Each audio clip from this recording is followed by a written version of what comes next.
if we don't find a spiritual solution to our issues, what solution do we have? Why focus on anything less? That's what I say. Yeah, we did speak a bit about this before, but I think we can talk again as part of this presentation, that the problems we're seeing in our society come from wrong values. And I think the values are the monetary values, material values, and the corporate values. Now, corporations don't particularly need to be of wrong values, but it just turns out that way because typically corporations are based on making money. So that a primary need of a corporation is to make money and make profits, and they have shareholders, etc. So the human values get to disappear in the mix, and the one that comes to the top is the money making, and that's what's happened with the vaccines, as an example. And it's happened in many other areas. And so we now find ourselves in a corporatocracy, not a democracy. That's right. And it wouldn't matter if the values of the corporations were appropriate values, but they're not. So I think our society has to be based on proper values. And you can simplify it. We spoke about it earlier, but I'll repeat it, that values for me would include things such as truth, unconditional love, virtue, which means help ever, hurt never, peace and non-violence. And compassion? Yes, compassion most probably is in unconditional love. Yeah. Compassion is a very interesting story. I'd love to talk about compassion. So the values are what will make a good society. And unfortunately, those values aren't available in the corporate systems right now. We just have this sort of materialistic viewpoint.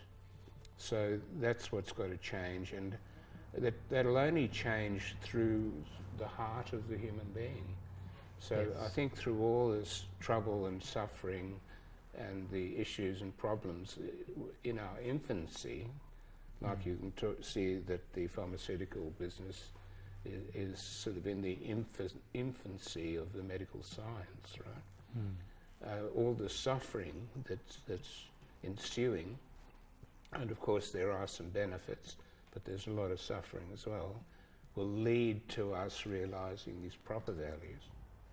So I think that's our future, and we are getting more intelligent, apart from being damaged by these vaccines and pollutants, other pollutants we've made. So I'm sort of trained mathematically. I did a degree in physics and applied maths. And I see the universe as having this sort of formula that eventually everything comes good. That it goes through these processes. And unfortunately, the way it's designed, suffering is the path. Remember, Buddha had that question. Of all the things that he saw in life, suffering was the one that he couldn't comprehend. How can this amazing God who created this universe include all this suffering? And he did learn about it. And in one of my spiritual experiences, I was given a great insight into suffering. It's a very important part of life. Although it's not recommended. Well, what you can do with the suffering is transform it into something positive. Exactly. And you can't get through life without pain, right? And I tell this to my yoga students all the time. There's going to be a little bit of hard work involved here, and there might be some sensations that you start coming up with. But if you judge it, then it becomes suffering. Well, let's look at the structure of the universe. I've done actually a lot of research on this because I wanted, one of my great interests is new science and new energy. And so the structure of the universe very clearly is a vibration. This is a vibrational universe. So it's based on music. And so in vibration you get a creation of vibration. You get this, what's called the standing wave, or the harmony of the vibration. Then you get the destruction of the vibration. So that the whole universe is built on this, and suffering can be defined in a way that when a vibration disappears, it suffers and it's reborn into another vibration. And you can see that all forms of life and living and actions in life have this sort of friction where things keep changing. It's a very dynamic structure. And so suffering, in a way, can be defined as hanging on to previous forms. And in yoga, they define it very beautifully, right? Yoga is based on unconditional love, so that's the primary thing, unconditional love. And then, strangely enough, they have these three no-nos in yoga, which are very much part of our Western society, right? And the one is attachment, the other is ownership, and the other is selfish desire. Selfish desire. Oh, yeah, okay, yep. So in yoga you'd say no attachment, no ownership, and no selfish desire, but total unconditional love. And we in the West would say that's crazy, because our very relationships are based on attachment, ownership, and I want you to do these things. And they are the things that cause us suffering. So unfulfilled desires, as Buddha yes, suggested. One can say it's a beautiful. It's like a fine wine. When you get it, it's so sweet that unconditional love is this outpouring of love without requiring any response from the universe. And in fact, the benefit of unconditional love is what you receive, inwardly.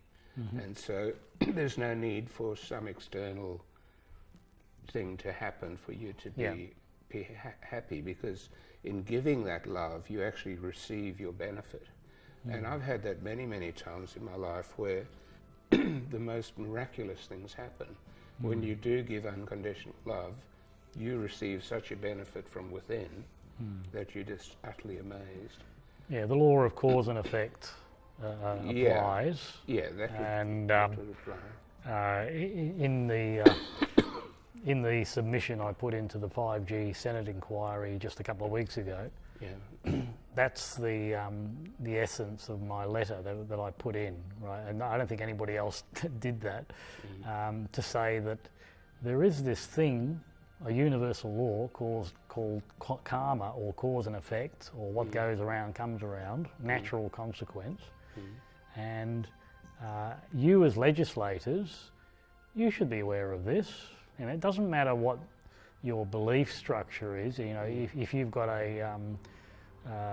in one ideology, you might, if you're doing damage to people, and you know that this is causing damage, then you might be in eternal damnation, right? But in some other philosophies, well, the suffering that you might incur is commensurate with the suffering that you're creating now. So I appeal to their conscience on that particular item. Well, the issue here, excuse me, is that money is the great power of this modern society, and so people see money as the great god, and you can have any words you like to describe what you feel life should be, but people will just listen to your words and do nothing and keep getting the money. And I find this is the situation with vaccines and most things, because as long as we don't speak up, the people just keep doing what they're doing because they're receiving what they want, which is the money. So it's a very fine line. It's nice to philosophize about, but I think to actually get change, yes, we have to describe values, true values, but then I think we have to use the tools of our society to create that change, and in this case it's law. And so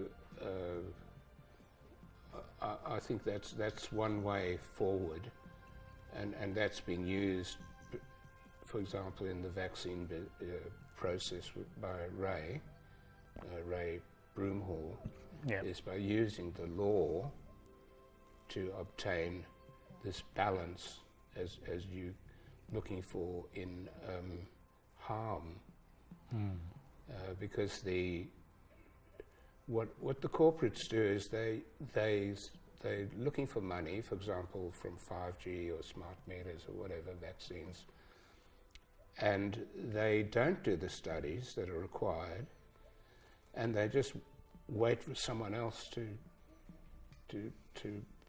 put up their hand, and so nobody puts their hand up, so they just go ahead anyway. And so I think one has to, in the modern day, use the law to stop them in their tracks through liability. So it's a tool.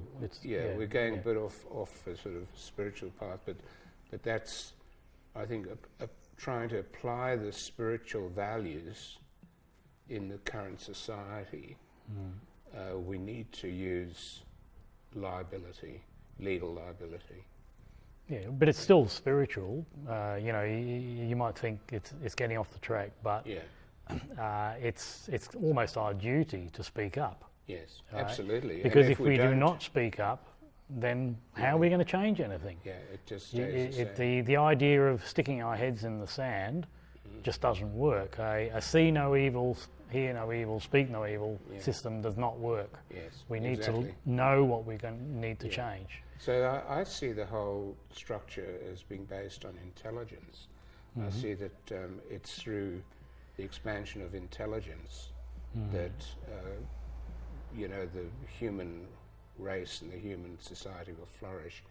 And it's strange that a lot of what we might term the darker forces are trying to subsume intelligence, to stop intelligence. And vaccines is one of those. So they're causing the intelligence to be taken away. And fluoride in the water damages the pineal gland. And it actually benefits them, because then they can make more money. So it is this sort of this thing about good and evil. But I feel that the good will always succeed in the end. What I've put out is with love and light, we can see what's going on, whereas the dark cannot, because it doesn't have a light. Okay, talking about ignorance. Yeah, if you're of the love and the light, then you can see, whereas the dark cannot, and so we always win. Yeah. Right? Well, there's a beautiful definition of compassion. And compassion is the full understanding of ignorance. Yeah. That's one for Mosh, that when we, exactly as you say, people who are doing the wrong thing most probably don't really know the right thing. Yeah. And so they're doing things in ignorance. And so if we feel that we know somewhat better than them, for example, with vaccines, trying to get our society healthy again, we can have compassion for the people who haven't got the knowledge that we have, but we can apply truth. So, compassion's a very interesting area. Yeah, my definition of compassion is it's born of empathy and understanding. Empathy is you know what the people that are not compassionate, you know what's going on, and you can, or the people that are being damaged, you can empathise with them because you've been there before, right? And we're talking about maybe prior incarnations, and understanding if somebody's doing something nasty to someone else, you can actually figure out why they're doing it, because everybody's idea of the world is correct, right? Even the ones that are doing nasty stuff, they are doing it for a certain reason, right? And in the mind of the master, we can move from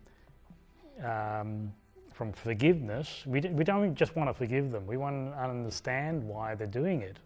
We can move from forgiveness to understanding, and then possibly change that. The big subject you raised there is, who are we? You know, the human beings. And in my analysis, we are everything. Yes. And we're the entire cosmos. Yes. And so we have all the forces of the cosmos.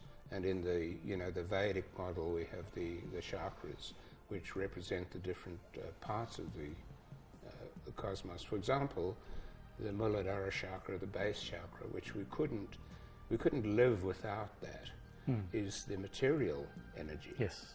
And if that material energy is taken from our bodies, we couldn't stand up, right? But if that material energy enters our minds, then we start to behave in what's termed a demonic way, because the consciousness of that energy is only yes or no, white or black, on or off. It doesn't have any... The lower nature, It doesn't have any other knowledge, right? So if you walk into a bank and you see money and the material energy is in your brain, you'll do anything to get that money. You'll kill people, you'll even kill yourself, you'll do whatever to get that money, because it's all black and white. So if we understand ourselves and the different psychic energies that are in our being, then we start to understand human behavior.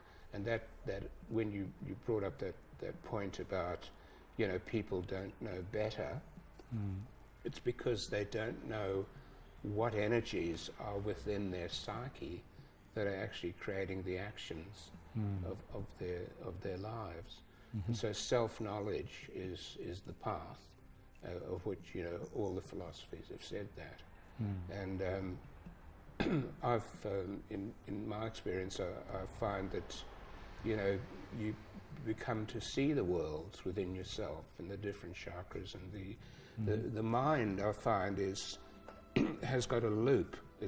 The mind is like an integrating computer, and from an energetic point of view, it takes input from these different worlds, for example, material world, and it's processed through the mind, and then the mind also goes back into that world and produces an output.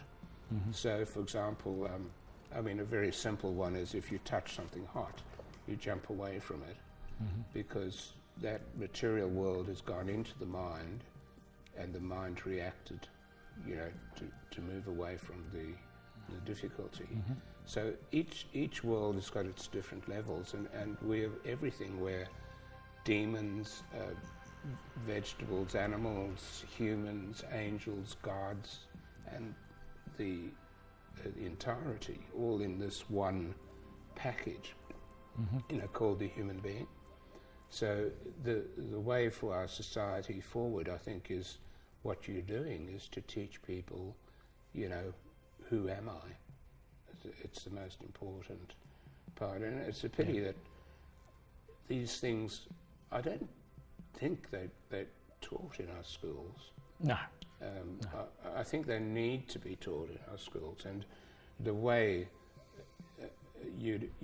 I think a rational way you do it is through values.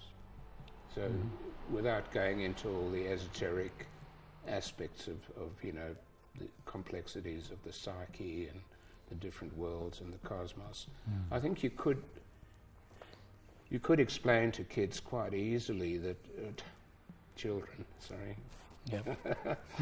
could explain to children quite easily that they are everything. They include everything, Yeah. and they can use or represent any part of that everything. And then they have to learn about the different bits of everything. And the other thing I often feel I want to share with children is that they are the highest that there is. Yeah, I totally go along with that. Yeah. The studies that I've done on highly evolved societies, that's what it says, that the children are the most important element, and in a highly evolved society, the child bearers don't really raise the children because they're not mature enough to do that. That's given to the elders. The elders have got the wisdom to raise the children. Well, that's how it used to be, didn't it? The village the raises. three tiers. Yeah. The elders, the mum and dad, and then the children. They all joined together and produced a very healthy. Yeah. In this society, we've broken up the family, and we put the elders in a home somewhere, and it doesn't make sense because you fractured something that's supposed to be integrated. Exactly. And that way, the children have got lots of role models. You know, they've also got the uncles and aunties and the grandparents and all that. The problem with the nuclear family is you've got this one mum and dad who can be very stressed, and if there's favouritism within that situation, right, which I can say, well, I might have experienced, it's very common, then the child is confused. Yes. One big thing is self-esteem. It's a very, very important thing. And a lot of the issues with children are a lack of self-esteem. Yeah. And so children are almost taught to look outside themselves and try and emulate certain other parts of society. And then you get all the bullying and all the issues and problems. What I'd love to be able to teach children is that they are perfect. Of course. That they are beautiful, that they have the highest qualities within them. And it's just a matter of understanding, who they are and understanding values. So if we taught values such as these values of truth, unconditional love, help ever, hurt never, peace and non-violence, it certainly becomes very easy for children to get self-confidence. Yeah. Because when, for example, the bully comes along and starts to cause a strife, a child can look at them and say, look, you're not using these true values that we're being taught, and therefore, your behaviour is not as good as it can be. You can see the confidence that the children could receive. Yeah. In another highly evolved society, the way they raise children is they don't have them unless the commitment between the bearers of the children is so complete, because it's such an important element of their society to raise those children as who they are, as evolved beings. Because if you don't pay attention to that, and you just do it the way we've been doing it for a long time, you get a hodgepodge of beings. Well, one would hope that would be an outcome of teaching children values, because then as they grow up into adulthood, they'd have those values, so they'd be able to put them into the conception of children as well. Yeah. Well, in this society, it's random. You just have kids when you feel like it, and it's very unplanned and things like that. But that is changing. Yeah. One of the big issues that many people have had and still have is the idea of overpopulation, right? And I've had this discussion so often where they come to me and they say, oh, the world's a mess, with too many people, we need to do away with people. And I look them in the eye and I say, well, who would you like to start with first? Right? And that usually stops them in their tracks. My answer to that is I think it's going to happen naturally. It's already happening, but in a positive way, because people used to have lots of children. The women, the average of a number of children per woman used to be 7, 8, 9, even 10. It's no longer the case. In only 40, 50 years, it's dropped down to 2 or 3. It's less than 2 in many of the Western and countries. So the population, which was rising alarmingly, is actually stabilising and will go down. Yeah. And the most important element of this that comes out of the metaphysics that I work with is that there is enough for everyone. Right? That comes out especially in the Conversations with God books. There is enough for everyone, because if we have a consciousness of there not being enough, that's when we compete with each other, and genocide comes out of that. It's an excuse for genocide. Yeah, well, they're trying to do that now with the pharmaceutical business, aren't they? Yeah, there seems to be lots of depopulation agendas around. Yeah. And look, back in the 1960s, there might have been this perception that human population is just going to go exponentially forever and ever, right? So maybe they set up all this depopulation stuff as a reaction to that, to say, oh, we've got to get rid of most of the population. So, yeah, it's all materialistic. You know, the universe, I believe, is super, super intelligent. Yeah. And this is a spiritual journey. It's a spiritual journey in bodies, and this whole realm actually is an illusion when you analyse this realm as being a realm of vibration. Yeah, but most people will say you're nuts if you think this is a illusion. Well, for me, it is an illusion. Yeah, I agree. And the true reality is spirit. So if one separates from the body, it doesn't mean that all is lost. It means that you onto another journey, right? Yeah. So I think the natural world has its own way of dealing with this, and you see it in floods and famine and disasters and volcanoes and tsunamis. Yeah, but they only happen because of low consciousness. We create the weather as a collective. You know, there'll always be weather. However, we can affect the weather as a collective with our thoughts. It's the same with governments, right? Governments that we complain and bitch about, it's actually a reflection of us. It's the reflection of the people, right? When the people elevate their consciousness, they no longer attract those corrupt governments. And so, you know, we're saying let's do away with governments. Well, that's not the case. We still need some sort of administration process with those higher values that you were talking about before. And that's the way it's got to go. Yeah, we've the whole collective, we can't keep blaming them because they are us. Yeah. Yeah. Yeah, that them thing, them and us. That's right, yeah. One to do with vaccines I saw recently is hashtag do the study. Have you heard of that hashtag? Hashtag do the study. Because in vaccines there's this thing of they've never been safety tested. So no one's ever tested vaccinated against unvaccinated. Yeah.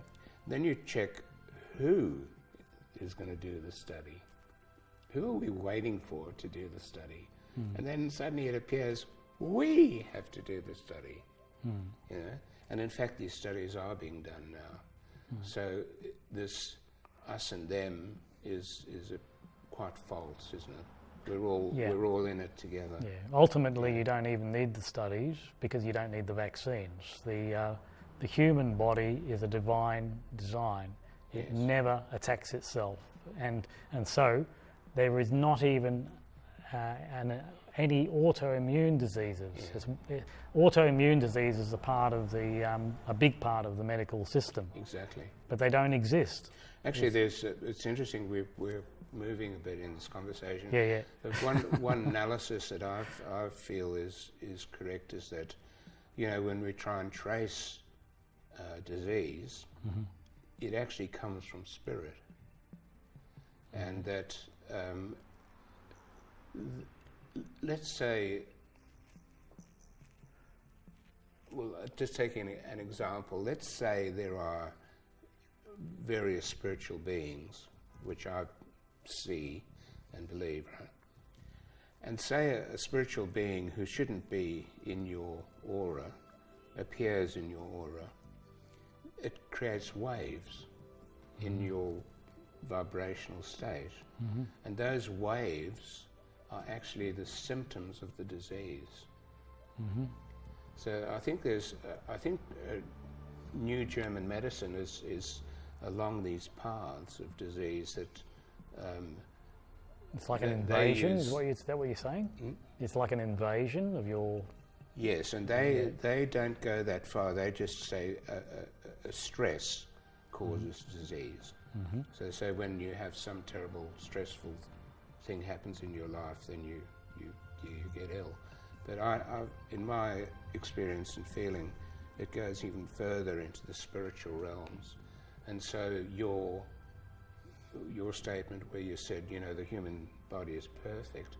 Well, if the human body has the perfect vibrations in it, spiritual condition, of course it'll be healthy. And it's a bit of a kooky discussion anyway, but I'll continue along these lines. I feel I'm somewhat psychic, right? I have psychic experiences. And flu, for example, is a very interesting one. Because what I find with flu is that in our modern world we get very scattered. Our consciousness is scattered all over the place. And when we're in that state, an entity, an external entity, can very easily enter into the aura. And in the case of flu, it usually enters through the nose, right? And you can actually feel that as it happens, and you can actually see it. And believe it or not, it's not Ghostbusters. It's green, right? It's got a green colour. And if you're aware that as this flu is entering into your being and going to cause some sort of instability, you can actually stop in your tracks and go into a state of meditation, right? And just focus and center your... have you ever felt that sort of, it's almost like a smell or a taste in your nasal area as you're starting to get flu? It's a strange experience in this part of the body. It can be quite unpleasant. Well, you can stop it just through meditation. And I've done that on a number of times where you see and experience this entity entering the body, and of course it feeds on us because we're energetic beings. And if we're not aware or in balance, we attract these other entities into us. But you can actually stop them in their tracks. And this also explains, the miracle of curing, that we've heard of a lot in religion, for example, Jesus Christ and other miracle doers and makers, that if someone is ill, they can actually just come into their presence or even think of them and separate that causation of the illness, away from the person's aura, and the actual person... There's plenty of becomes documented evidence on that. Again. So there's a lot of science. I think, of course, it's called pseudoscience now because we don't know a lot about it. But I think we're entering into a very, very wonderful time of human experience, and we're going through these traumatic situations.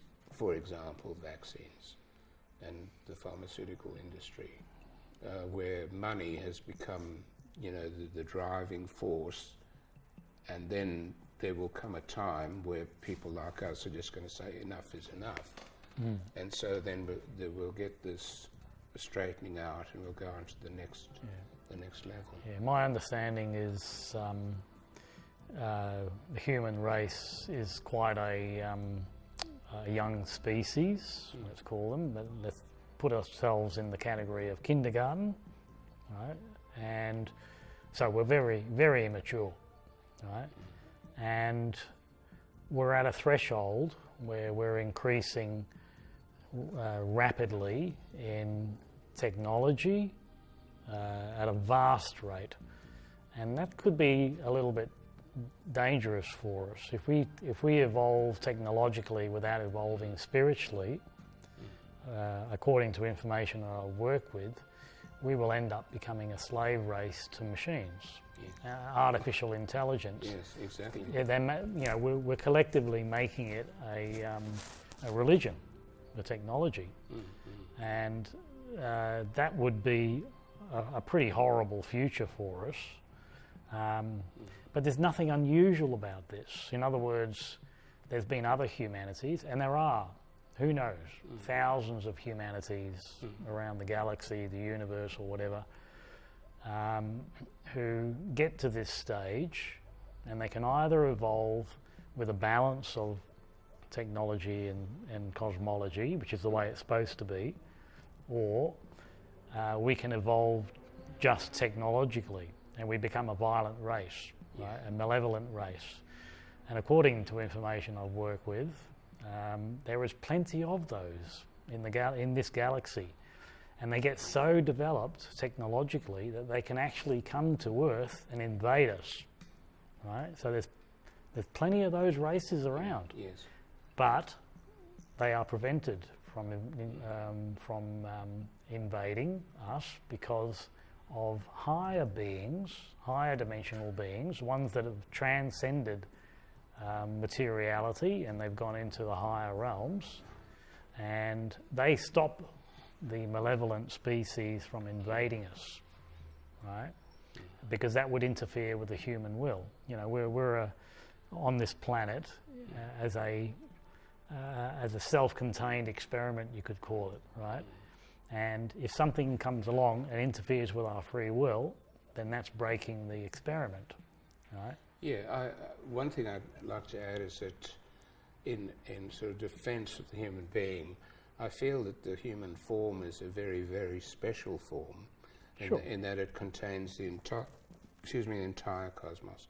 And in essence, like, Jesus would have said, the kingdom of God lies within. Yeah. Other places like the Vedas would say that there's a spark of God within each one of us. Yes. And I know one of the amazing gurus I've had the great good fortune to join with, it was Satya Sai Baba, and he would encourage people to pray, I am God, I am God, I am God, I am no different from God. So this, in the defense of the human being, is the great birthright of the human being, is this ability to have this realization of the entirety of the universe. Now, in my experience of the extraterrestrials, many of them don't have this, and it's particularly in the human form, it's in the human heart.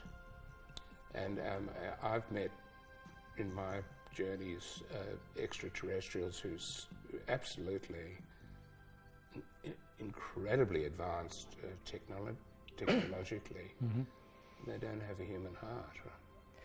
So so that, like reptilian type. Well, no, good. Okay.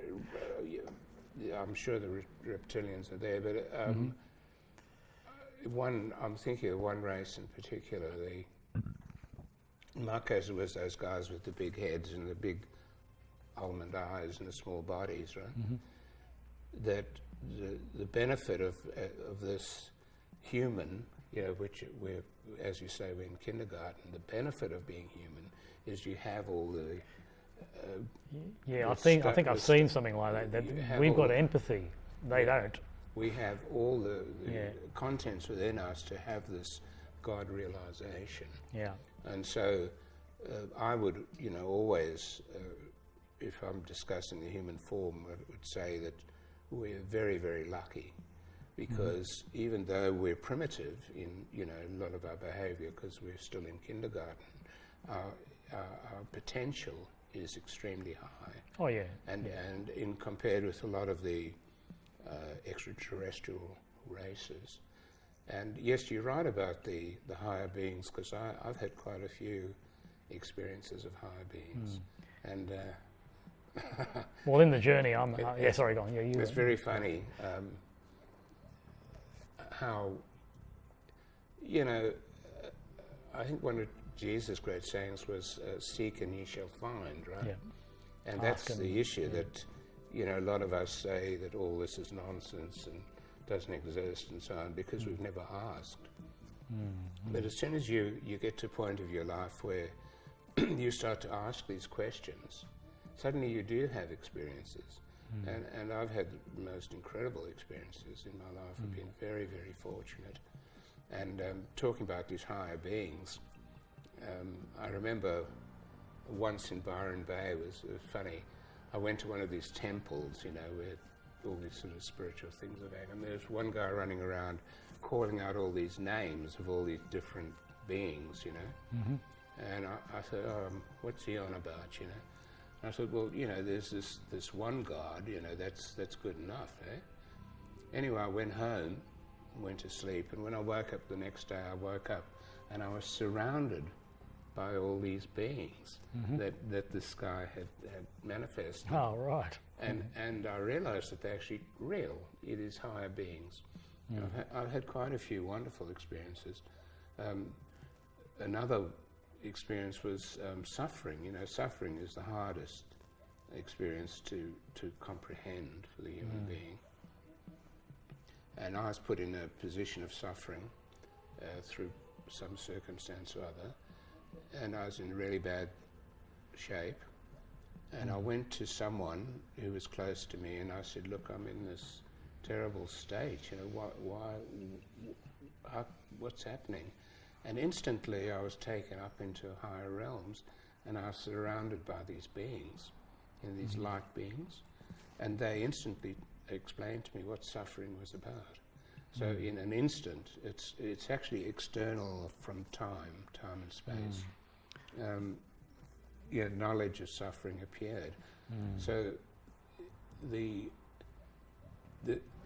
I think the greatest thing about the human being is this ability to travel anywhere. And it's a great gift, even though we appear to be, sort of in kindergarten. We have this potential. Of course, yeah. And I think there is going to be a big clearing now. It was foretold by so many people. John in the Revelations and all these great seers and so on, that there will be a sort of a separation soon, where people who are not interested in progressing will go somewhere else, and then I've seen a lot of that. people who are interested will. Some of the information I've worked with is telling us the reason why the Book of Revelation was so confusing is because there is no one set future. In other words, it's got all the futures in there. It's got the futures where we annihilate ourselves, and we've got the futures where we become God realized on a mass scale. Exactly. And no one, not even if you want to call the highest energy God, knows which choice we're going to make. Right? And that's why it's so confusing, that book. Well, it's also, that model is absolutely correct from my experience. So a lot of my experiences, I've been into the future and I've been into the past. Yeah. And we can even understand it by, I'm a sort of a computer type. Yeah, so that's right. They write games now. They have all these wonderful games.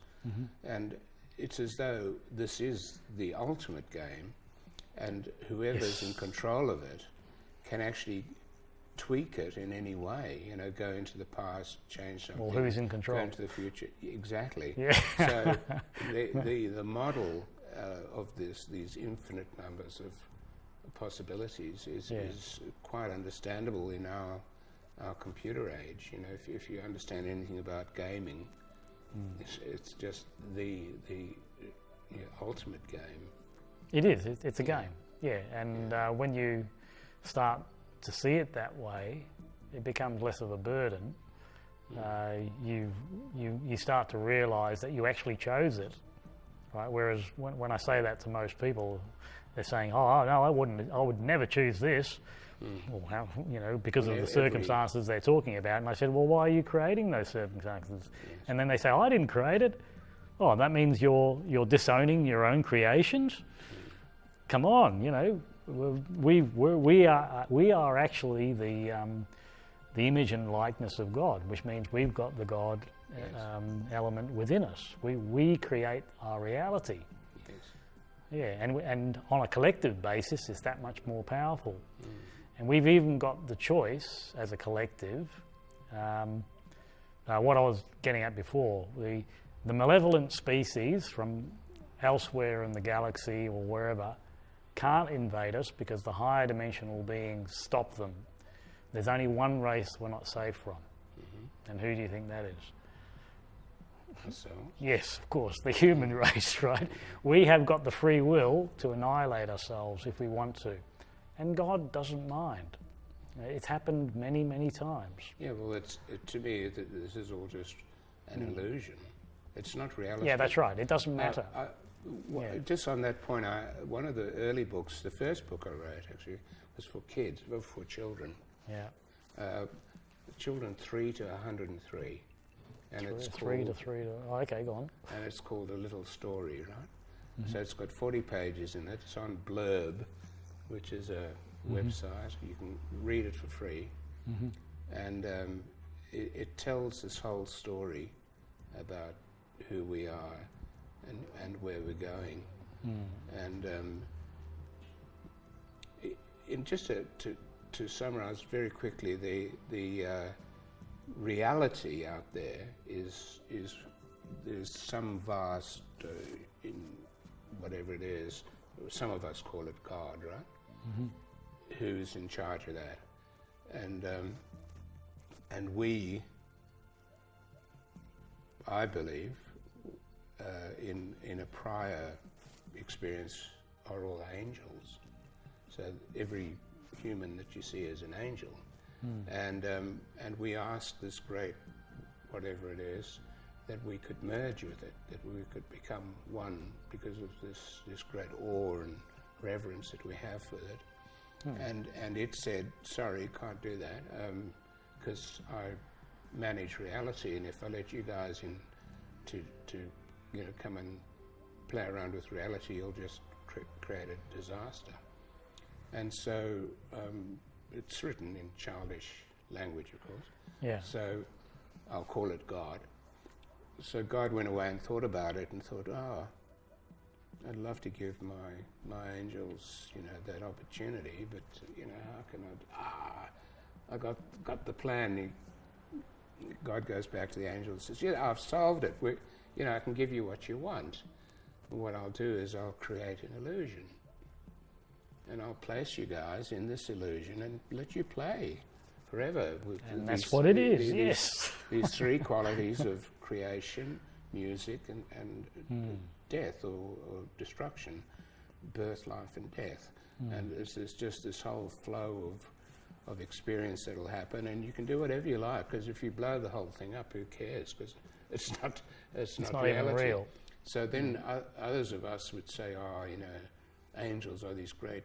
Actually, this is one of the wonderful passages, although the Quran has got a lot of stuff in it. One of the passages that really struck me was Lucifer, I believe it is talking with God, and God says to Lucifer, bow down in front of Adam. And Lucifer's horrified. what? I'm this great being of light, and I have to bow down in front of this being of clay. And this is one of the passages in the Quran, right? Mm-hmm. And Lucifer says, no, absolutely, no, I'm not going to do that. And God speaks to Lucifer and says, do as I say, for I know things that you do not know. And in essence, what God is saying is that this being of clay has been created as a super angel, that while life looks so difficult to us, it's a very difficult university, because we were angels originally, and now we're doing our PhD, right? Mm-hmm. So now we've come into this realm to really learn. And it's a pretty damn difficult course, right? And so even though we appear so gross and damaged, we do some very gross things, yeah. We are learning to be the ultimate. And so that the human form is this amazing form.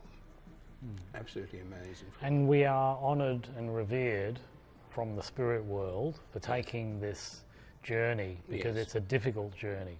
Yes. It's ultimately we choose to be here. We're not placed here. Well, I believe on a higher level. In that original, I don't know what to call it,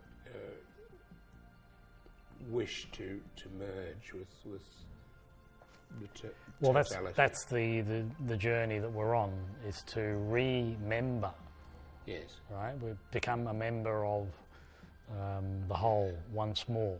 Yeah. But in order to do that, we have to forget, and then forgive, and then remember. Right? Yeah. That's part of the journey, and it takes many incarnations to do that. Well, I just love to teach children how wonderful we are. And so you get over so many concerns that children have of lack of self-confidence. Because when you tell children how wonderful we are, and they start to see that within themselves, and then they start to understand values, and then they can look at other people who producing values that are not so good, for example, bullies, they don't feel any problem. And they can actually compassionately help that person whose values are not good to find better values. Yeah, so, I mean, that's why children's yoga can be very important. It's a special skill.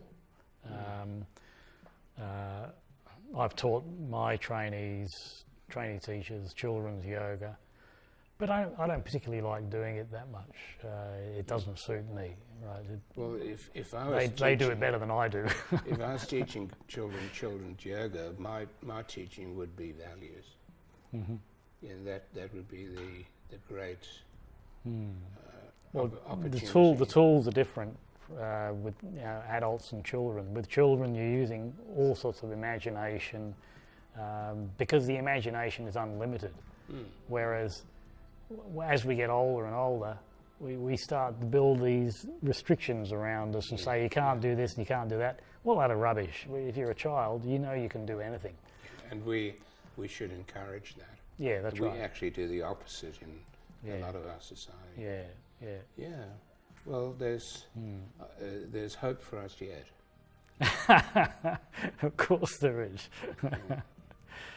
Yeah. One of the sayings is imagination works both ways, right? In other words, imagination of the past is called memory. Imagination of the future is what you create. So it works differently from past to future. Just use your imagination and you'll create it. Yeah. Well, we can talk endlessly. There's so many wonderful, of course, wonderful things to talk about. One we haven't yet talked about is whether fate exists, or whether predestination exists, or whether it's free will. But don't start me on that one. In another session. Yeah, but I've enjoyed the session to speak on this sort of level. is there any particular issue that you'd want to sum up with at this stage? Well, I would say that in essence we're God, in our deepest, in our highest, in our most perfect condition, and our journey is to realize that. And the path to that realization is values.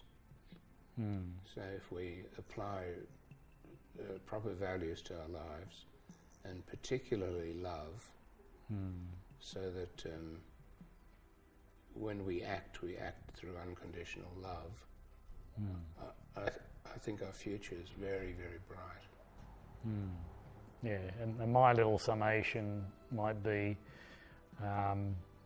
in order to create this change for humanity, we only need a very small percentage of the population, right, thinking in these terms of values and spirituality. From what I understand, the consciousness of a higher evolved being balances out the consciousness of, who knows, 100,000 people that are not looking at the higher evolution concepts, right? And so we only need, who knows, 0.5% of the population to do that, right? And so to me it's very doable. We can do this, right? But we're not there yet.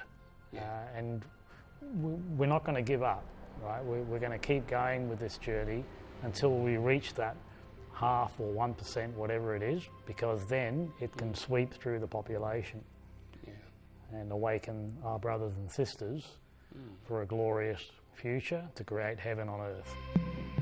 Well, thanks for this opportunity. I appreciate it. Thank you. Namaste.